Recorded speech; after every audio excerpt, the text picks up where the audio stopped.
It is clear to all of you what is the topic for today's discussion: the classification of acid base titration and the theories involved in the titration of strong, weak, and very weak acid and bases. So, let us start first with what?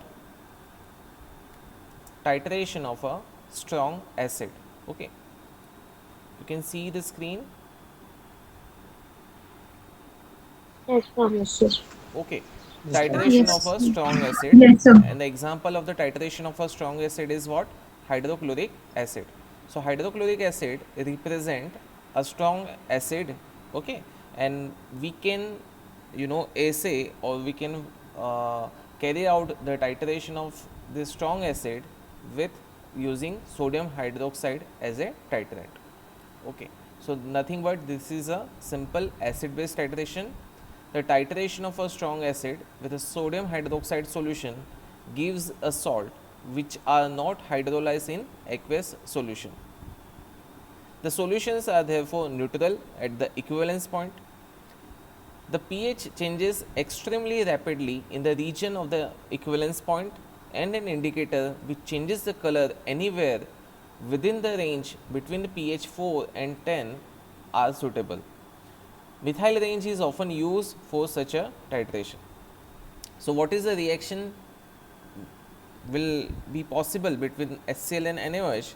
So, you can see the HCl will react with one molecule of NaOH, and it will be responsible for the formation of salt and water.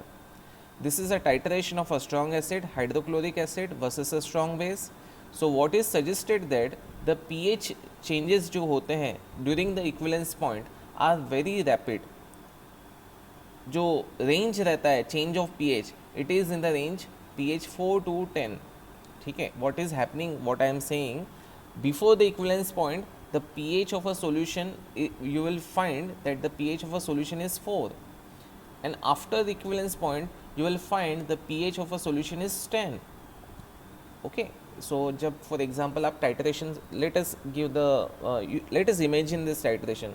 What you are doing, you have taken a conical flask. In that conical flask you have measured some quantity of hydrochloric acid, suppose 25 ml of that hydrochloric acid, whose concentration you have to determine. You have titrated this with the NaOH solution. Now what is happening, as you add NaOH solution, that hydrochloric acid will undergo neutralization. Neutralization जा रहा है. What will happen before the equivalence point? मतलब you have suppose 25 ml of hydrochloric acid. So what will happen just before the equivalence point? What you will find, the pH of a solution is 4, and after equivalence point if you add a single drop of NaOH in addition, then what will happen, the pH of a solution after equivalence point will be changed to 10. So इतना abrupt changes, rapid changes involve होता है इस तरीके के titration में. So what we require such an indicator which should mark these changes, of pH, and it is suggested that the methyl orange. Okay, what is the methyl orange pH range? Anyone can tell me what is the range of methyl orange? 2.9 to 4.6. Exactly correct. तो methyl orange का जो range रहता है, that is 2.9 to 4.6. So what is meaning of this pH range? It says that below 2.9 the methyl orange will exist in red color, and above 4.6 the methyl orange will exist in yellow color, and in between 2.9 and 4.6 the methyl orange will have a different shade from red to yellow. Okay, in between, when you have a 1:1 concentration of ionized and unionized form of the methyl orange, you will see the orange color. Okay, so इस तरीके का methyl orange का behavior है. Now you can see before equivalence point pH is 4, and after equivalence point pH is 10. So do you think that methyl orange is suitable to give you the color changes for this type of titration? क्या methyl orange suitable indicator है इस तरीके के titration में, जो आपको colour change provide करके देगा after equivalence point? Sir Shashank in होने के लिए ज्वाइन कर रहा है सर, वो उसको वो बोल रहा है कि इन नहीं करे सर। हाँ, मेरे सवाल का जवाब भी दीजिए। क्या आपको लगता है मिथाइल ऑरेंज, ठीक है, क्या आपको लगता है मिथाइल ऑरेंज सुटेबल इंडिकेटर है for this type of a titration? We require indicator. Indicator का पर्पस क्या है? What is the purpose of indicator? Show करेगा कंप्लीटेशन ऑफ रिएक्शन। शो करेगा completion of reaction. And what is the range of methyl orange? जब भी अभी just हमने देखा, what is the range of methyl orange? 2.9 to 4.6. 2.9 to 4.6। So do you think methyl orange is suitable? No sir. नहीं है suitable? Why not suitable? नहीं sir, उसकी range तो मतलब 2.9 to 4.6 है, और हमें यहाँ पे 4 pH 4 to 10 दिया हुआ है। So what will happen अगर pH 4 to 10 दिया हुआ है तो? कलर नहीं दिखाएगा वो।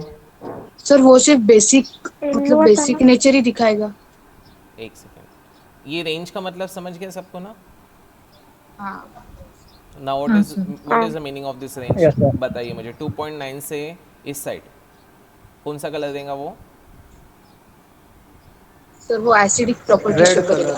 Red colour. Red colour. Red colour.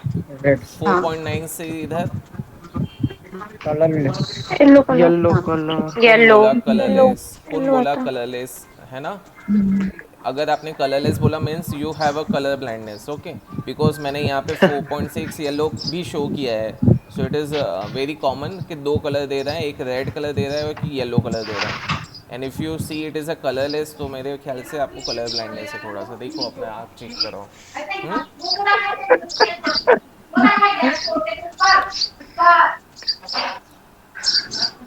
Okay, हमारे इस टाइट्रेशन में रेंज कितना है? 4 to 4 to 10। 10। 4 to 6, मतलब sir 10। 4 to before 10. equivalence point. If suppose this line is indicating a equivalence point, so before equivalence point pH is 4 and हाँ after equivalence point pH is 10. 10।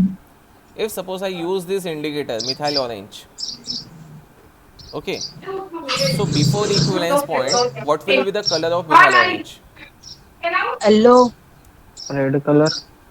Before sir equivalence point what will be the yellow. color? Yellow. कौन बोलता है yellow? Sir मतलब equivalence point before, आपने ये अच्छा, 4। Before equivalence. Sir आपने equivalence point ये 4 और 10 के बीच में जो इंडिकेट किया है वही है ना? If suppose this line is marking that breach between the 4 and 10, okay, partition हाँ between 4 and 10, so I am asking before equivalence point what will be the color of the methyl orange? Yellow. Yellow. Why yellow? pH 4 है, and what is 4 pH? कहाँ आ sir रहा है? 2.9 to 4.6 के बीच 2 में आ रहा है, point तो सर फिर रेड या फिर ऑरेंज होगा। Orange होगा, okay, it will be not yellow, it will be orange. And what about after equivalence point? Whole yellow, मतलब clear yellow. Clear yellow. So हाँ do you think that methyl orange is okay with this type of titration? क्या colour change yes. Perceive कर सकता है कि नहीं कर सकता है? हाँ हाँ, सर कर रहा है। कर रहा है। आप तो नहीं बोले अभी थोड़ी देर पहले? नहीं नहीं नहीं नहीं, ये गलत indicator, it will not indicate the colour change. Sir अब समझ गया, अब कर सकता है।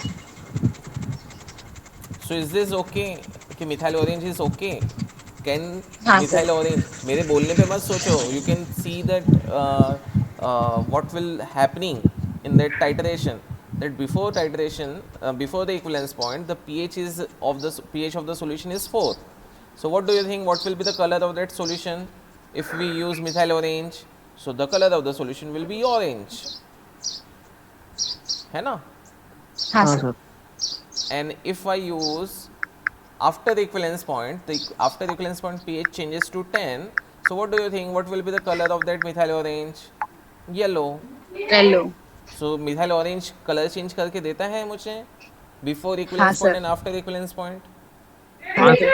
So can we use methyl orange? Sure. Yes, sir. Yes, Sure. sir. Yes, Yes, sir. you can use methyl orange. Okay.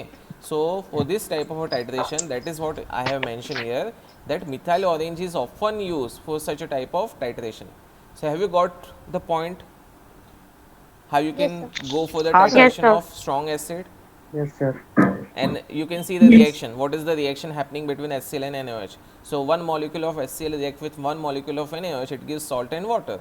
So factor calculation आप लिख सकते हैं that 1 mole of NaOH is equivalent to 1 mole of HCl. If 1 mole of NaOH is equal to 1 mole of HCl, we can write it as 1000 ml of 1 molar NaOH is equivalent to, लिख सकते हैं ना? देखो left hand side है और एक right hand side है.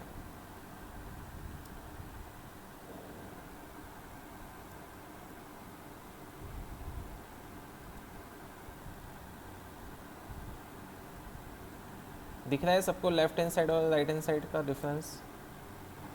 Yes. मैं Yes, जस्ट sir. स्टेप्स एक के नीचे, it is a simple mathematics. If 1 mole of NaOH is equivalent to 1 mole of HCl, इसका मतलब ही यही होता है कि 1 mole of NaOH is reacting with 1 mole of HCl. Okay, so therefore 1000 ml of 1 molar NaOH will also going to be equivalent to 1000 ml of 1 molar HCl. Now if suppose if anyone asked to prepare this solution, prepare a 1 molar solution of HCl, that is a 1000 ml, तो कितने ग्राम HCl आपको लगेंगे? You will going to require 36.5 gram, approximately 36.5 gram, and accurately 36.47 gram of HCl is required to prepare this solution. So what we can write it, 1000 ml of 1 molar NaOH is also equivalent to 36.47 gram of HCl. ये 36.47 कैसे आया, ये आपको समझ में आया?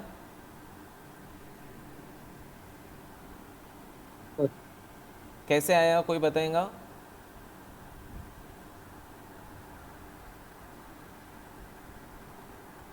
तो मतलब 36 ग्राम कैसे हुआ वो पूछ रहे हैं आप? हाँ, ये कैसे, क्यों मैंने ये Molar 36, mass of HCl is 36.47. yes, it is a molar mass of HCl, and if we weigh 36.47 gram of HCl and dilute it up to 1000 ml, we will produce a 1000 ml of 1 molar HCl solution. So when this left hand side of the solution is reacting with this 1000 ml of 1 molar HCl, so what we can say that this left hand side of the solution is also reacting, is nothing but reacting with 36.47 gram of HCl, because it is prepared in water and water is act as a solvent. So solvent is having no reaction, no participation in the reaction. Okay, तो जो reaction में participation है वो किसका है? It is nothing but HCl. So how much gram of HCl in this 1000 ml?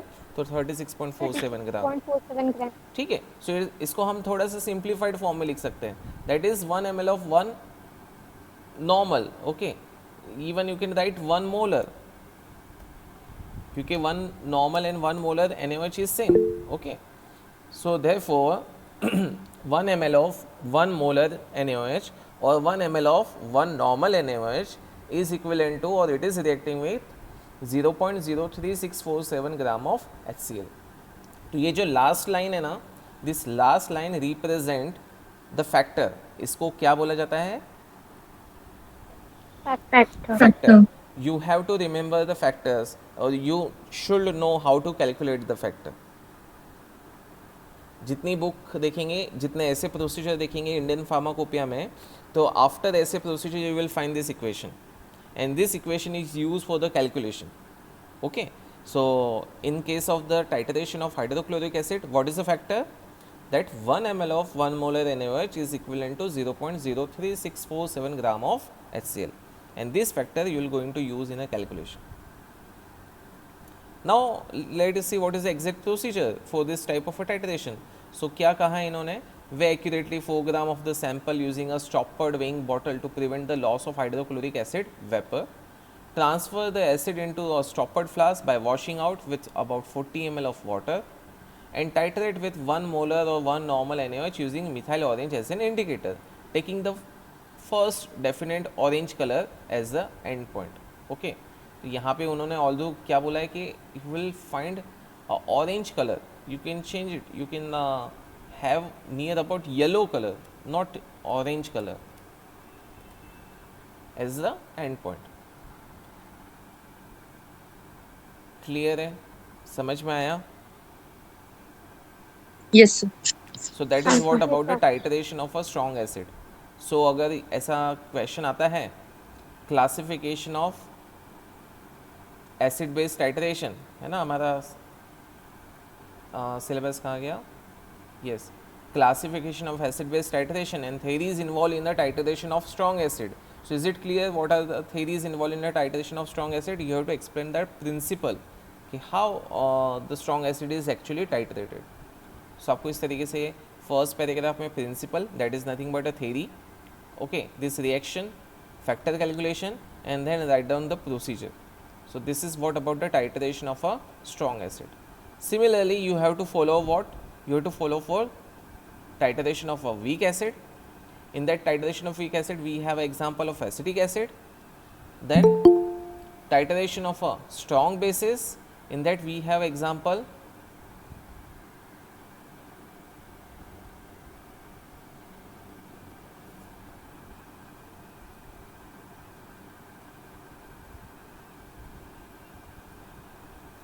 now this is not a boric acid is not explaining the example of titration of strong bases.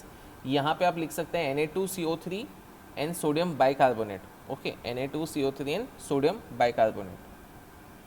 Then titration of a weak bases.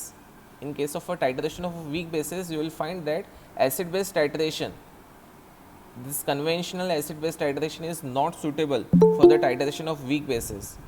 And then we have to go to the next topic, that is a back titration. So do you think we should continue with explaining each and everything, or you can go through this? ये आप part कर लेंगे, and shall I move to the next part, that is a back titration?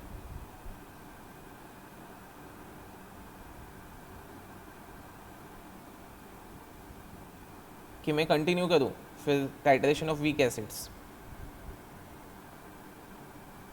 क्या लगता है आपको?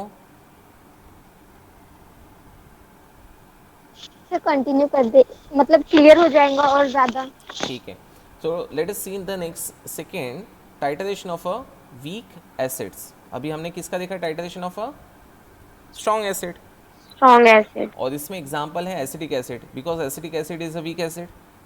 Can anyone tell me why acetic acid is a weak acid?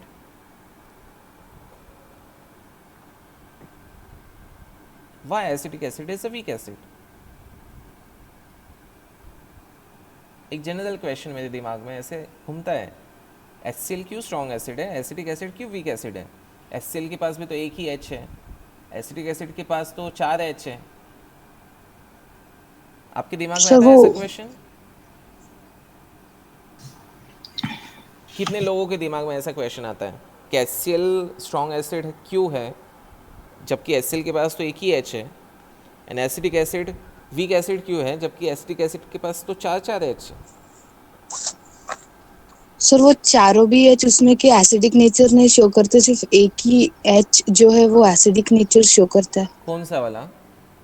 Sir जो last में है ना, COH. COOH वाला. अच्छा ये लास्ट वाला वो एसिडिक हाँ. Nature show. Completely dissociation हाँ and not. वो कार्बोक्सिलिक एसिड वाला. अच्छा फिर भी वो फिर थोड़ा सा सवाल आता है ना कि चलो HCl के पास भी तो एक ही H है, एसिटिक एसिड के पास भी तो एक ही H है, फिर HCl क्यों स्ट्रॉन्ग एसिड है, एसिटिक एसिड क्यों वीक एसिड है? सर जो एसिडिक एसिड होता है वो उतना कैपेबल नहीं होता है सर प्रोटॉन आयन के लिए, और HCl जो होता है वो ज्यादा कैलिब्रेटेड होता है सर. कैलिब्रेटेड नहीं बोलेंगे हमें उसको, तो नॉर्मली ऐसा समझा सकते हैं कि सर जैसे ही सॉल्यूशन में एक्वेस सॉल्यूशन में जाता है तो ज्यादा एसिडिटी क्रिएट करता है HCl as compare to acidic acid. हाँ, it is nothing but ionisation. हाँ sir. If you take a 10 molecule of HCl, if you take a 10 molecule of HCl and if you add it in water, what will happen? All the 10 molecule will undergo ionization. सारे के सारे हाँ जो sir. 10 molecule हैं वो complete ionize हो जाएंगे. So 10 molecule of HCl will undergo ionization, will produce a 10 H ions plus 10 Cl minus. Instead, if you take 10 molecule of acetic acid, what will happen? Out of 10, some molecule, let us say 5, the 5 molecule of acetic acid will undergo ionization and the 5 molecule of acetic acid will remain as it is. It will undergo dissolution, but it will do not undergo ionization. So dissolution and ionization is a different phenomena. Okay, so acetic acid dissolve तो हो जाएगा water में, but वो 10 molecule में से सिर्फ 5 molecule ionise होंगे. That is ionise होंगे मतलब क्या, it will be converted into CH3CO negative and plus H positive. Is it clear? सबको समझ में आ गया? हाँ sir. Yes, sir. Yes, sir. हाँ sir. That is why acetic acid is a weak acid. Now let us see how we will going to perform the titration of weak acid. And again in this case, the titrant which is used for the titration of weak acid is nothing but what? NaOH. Okay. So simple titration तो अब आपको clear है कि we have a conical flask. In that conical flask, let us see that procedure. What the procedure says. Okay, procedure यहाँ पे mention नहीं की गई है. What could be the procedure? So procedure is going to be very simple, that you have a conical flask, you would take some quantity of acetic acid in that conical flask. Okay, then you will dissolve it in water and you will going to perform a titration with NaOH. NaOH से titrate करेंगे. What will happen before equivalence point, acetic acid, because of the acidic acid the solution is having a acidic environment, but after the equivalence point जैसे सारे के सारे acidic acid neutralise हो जाएंगे, that means it will be converted into salt and water. The further drop of NaOH is responsible for changing the environment in that conical flask from acidic to basic. Okay, so जो pH changes आता है, now what is the range, what is the pH changes range? इसमें एक छोटा सा फ़र्क है. See what it says that in above case of titration, जब हम टाइटरेशन कर रहे थे, you are having both strong acid and strong base. So what is the pH at the equivalence point in this case of a titration? pH eight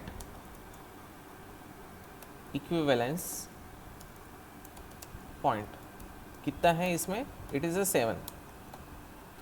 कौन से type of titration में मैं बात कर रहा हूँ?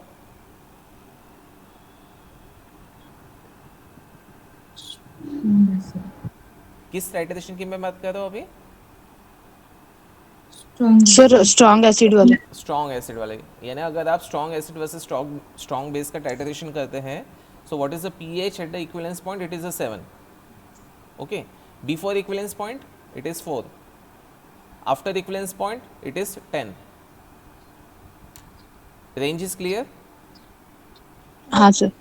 Yes, sir. But in case of the weak acid, what it is said that the pH at the equivalence point will be above 7. It is not exactly 7. ठीक है, so what we can write? pH at equivalence point is greater than 7. 7 से ज़्यादा मतलब कितना हो सकता है? 7 से ज़्यादा मतलब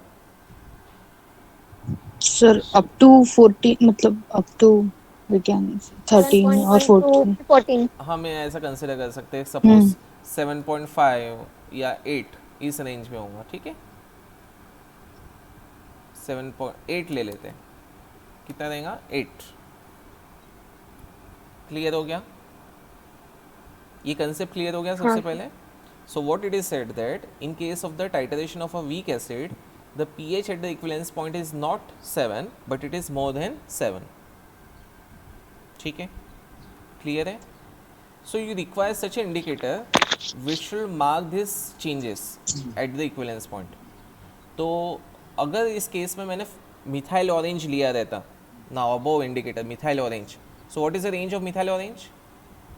4 मिथाइल ऑरेंज. हाँ, सर मिथाइल 2 ऑरेंज पॉइंट 2.6. 2.9 4.6. 4.9.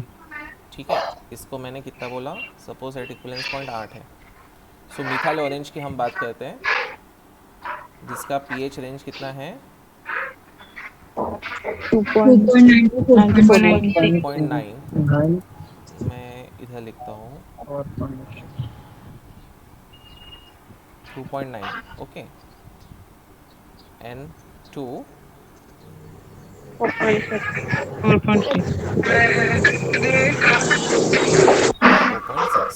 ये जिसके यहाँ से आवाज़ है ना वो अपना माइक म्यूट करो।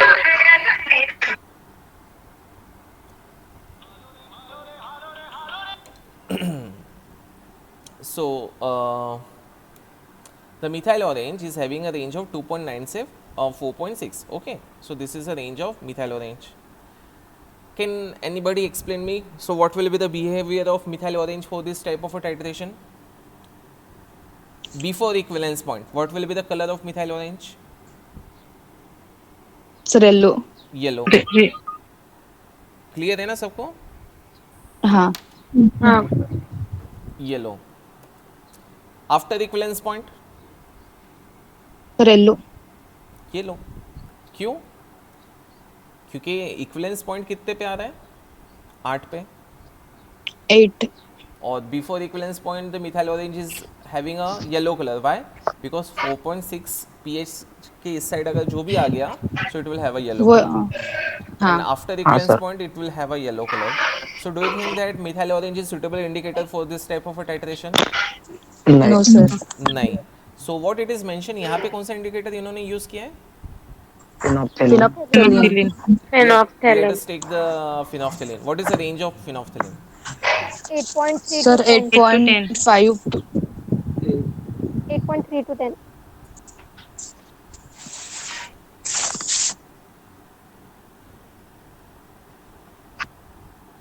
Yes, कितना है? 8.3 to 10.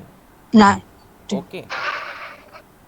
नाउ ये बताइए 8.3 के अबो यानी इस साइड में कौन सा कलर रहेगा उसका?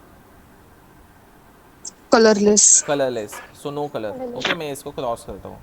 एंड 8 पॉइंट यानी 10 के अबो कौन सा कलर रहेगा वो? Sir red. Dark red. Red colour रहेगा. ठीक है. So what will happen? Before equivalence point, what is the color of phenolphthalein? Colourless. Colorless. And after equivalence point? Red. Pink. Pink. Not red. Pink. Pink. So do you think that do you think that phenolphthalein is indicating the equivalence point in this type of titration?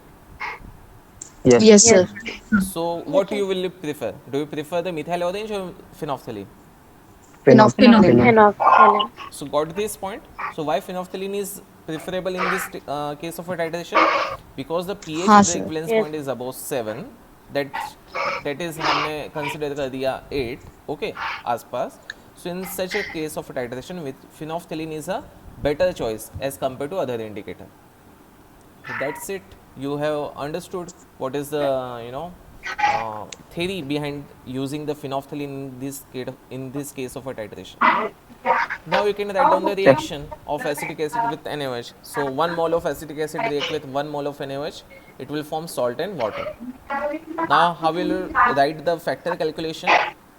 So 1 mole of NaOH is reacting with 1 mole of acetic acid.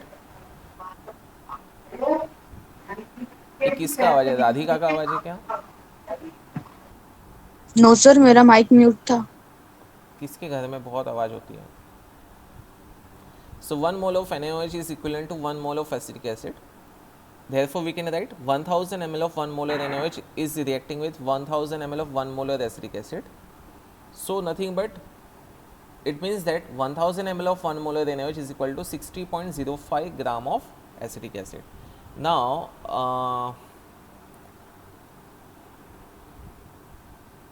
Ekta Bhagat, are you there? Ekta Bhagat? नहीं है?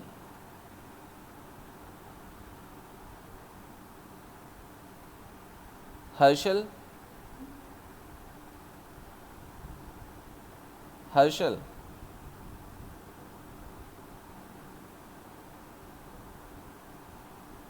ठीक है, जो लोग नहीं हो फटाफट निकलो. कल से मैं सही में स्ट्रिक्ट करने वाला हूँ.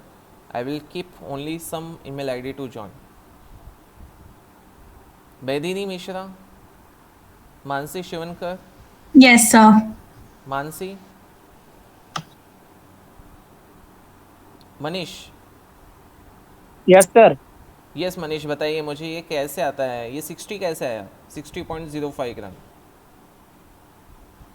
की वैल्यू कहाँ से आ गई 60.05? इसके अबव हम देख रहे हैं it is a 1000 ml of 1 molar acetic acid, उसको रिप्लेस कर दिया और 60.05 ग्राम कैसे लिख दिया ये?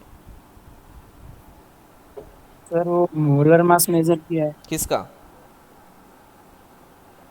इसका ES3COH नहीं कितना रहता है CH3COH का, कार्बन का कितना रहता है एटॉमिक वेट?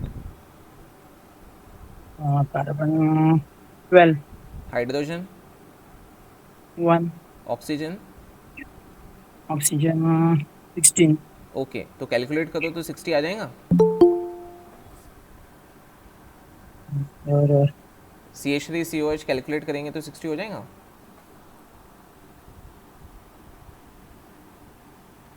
हो जाता है, कैलकुलेट करो देखो, it will B 60।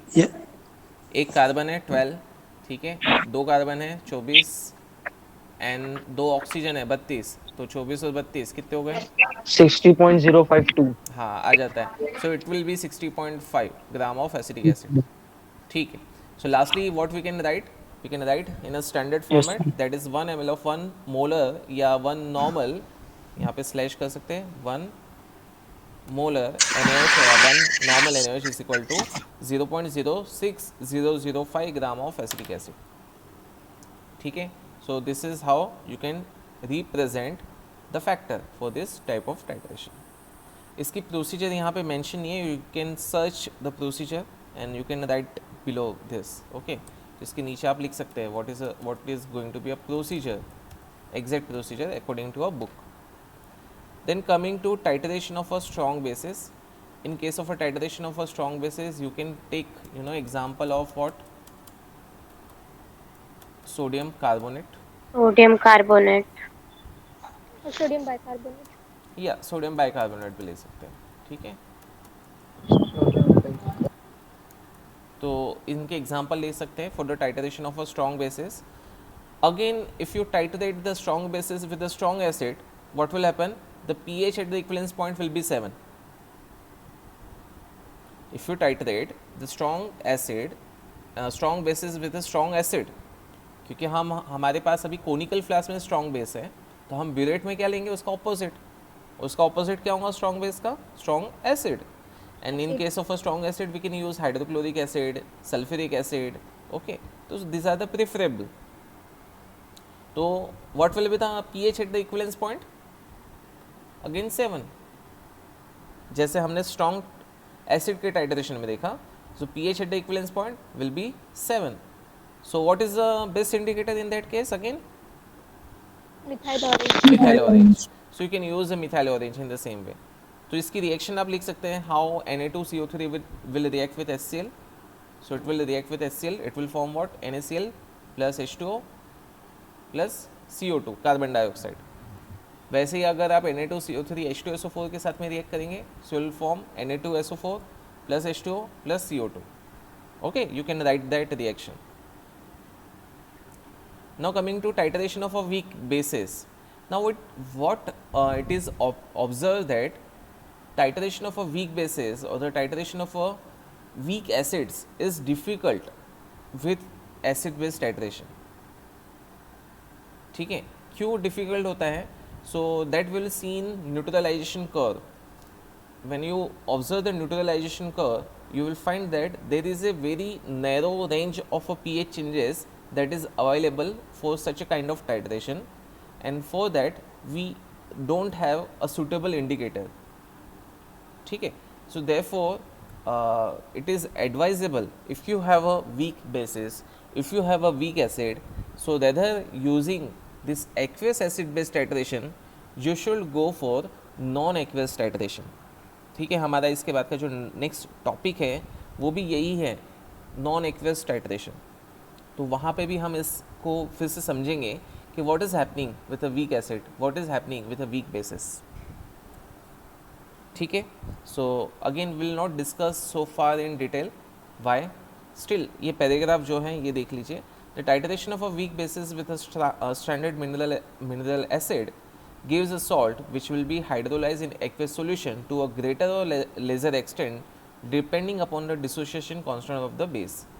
The pH of the solution at the equivalence point will be below 7 and therefore methyl red indicator is used most frequently in case of such a titration.